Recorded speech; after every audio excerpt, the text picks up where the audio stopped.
From deep in the heart of a jungle, far, far away from the contrivances of mankind, lives a man who has dedicated his life to the pursuit of truth.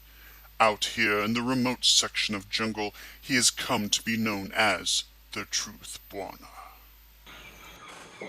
Hello out there. From deep in the heart of the jungle, it is me again, the Truth Bwana, with Inga and Jose, in our next episode in our quest for truth. Today, we're going to be talking about the status quo. Hello again.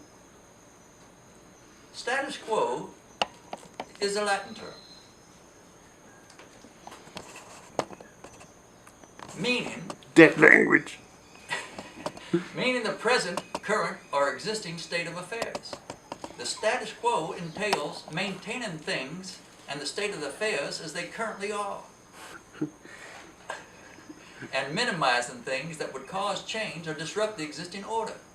And just who do you think, suppose, are the people who have shaped and who control and benefit from the most from the status quo? Is this enough truth, Bwana? No, not quite yet, Inga. How about Jose? Do you know? No. As it has always been throughout history, it's the rich and powerful, big business, politicians, religious leaders, and the wealthy elite. My question to you is this: what motives do the keepers of the status quo have to change? After all, it is the status quo by which they attain their power and wealth. And it is by maintaining the status quo that they can keep or even further grow the power and wealth. If you're wearing your truth hunter hat, you will come to the real truth that those in power are not only reluctant to embrace change, they actively resist those who try to bring about change. You might be wondering what my assistant, Inga, is doing. She is actually creating a model for you of the status quo. In the jungle, supplies and niceties are hard to come by. You've got to use what you got and hope for the best. Is this enough truth, Bwana? Yeah, that's just about perfect. Thank you, Inga.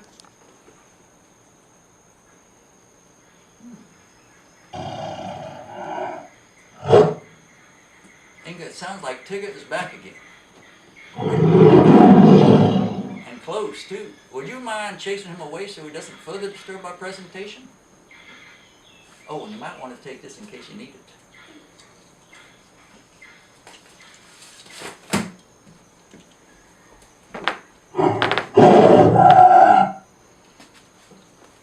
I want you to imagine this device, this model, as representing the status quo. I want you to further imagine a tiny little ant trying to move it. By the way, while we're talking about this little device, while Inga's not here, I want you to know, as a Truth Bwana, I want to take this opportunity to fully endorse the utilization of this device for its original purposes. Unwanted offspring and STDs are not very cool for truth hunters, or anybody else for that matter. Si, senor.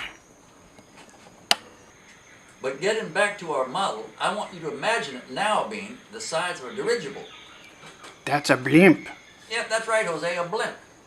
Say the size of the Goodyear blimp.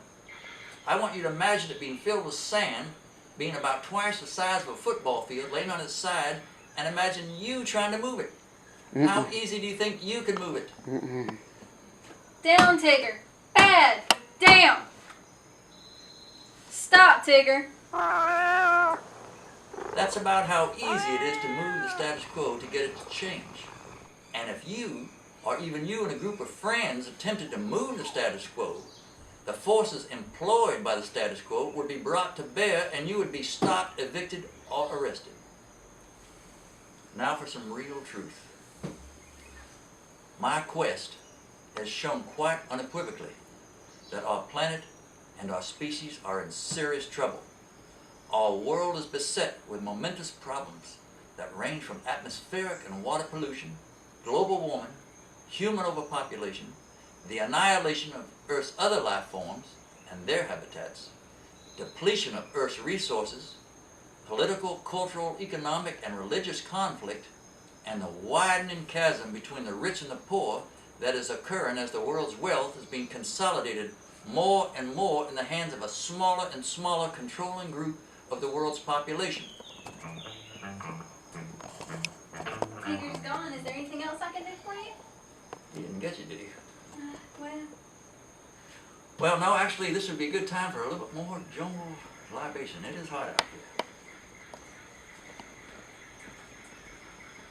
So the question is, how do we, the people of the planet, attempt to solve these extremely important and species-threatening problems in the face of the status quo in countries all over the world? Unfortunately, history has again and again shown us that the only way that the status quo can be changed is by enormous pressure being placed on the powers of the status quo to force them to change. The only thing the status quo fears more than change is the masses. And that is the power that we the people have. We have the numbers. We are the masses. We are the people they fear. And if our numbers get vocal enough, the status quo, in fear of losing their jobs, their money, and their power, will reluctantly have to come around. But make no mistake, if we, the masses, do not come together to force change, things are not going to change much, and mankind will continue on its one-way march to self-destruction. So you might say with some certainty that the saving of this planet and all the other life forms in it are in our hands. It is our responsibility because the people in power simply will not do what's necessary. It is we, the masses, the people, the peons, who must come together and take charge of saving this planet, and as you will see in an upcoming episode, our precious democracies. Here you go, Jose. Oh, thank you. Oh, thank you, Miss Inga. And unfortunately, again, our time has run out. It is time for Inga and me and Jose Bye-bye. to take some time, savor the moment, and enjoy some refreshing drink in our jungle hideaway. See you next time, guys.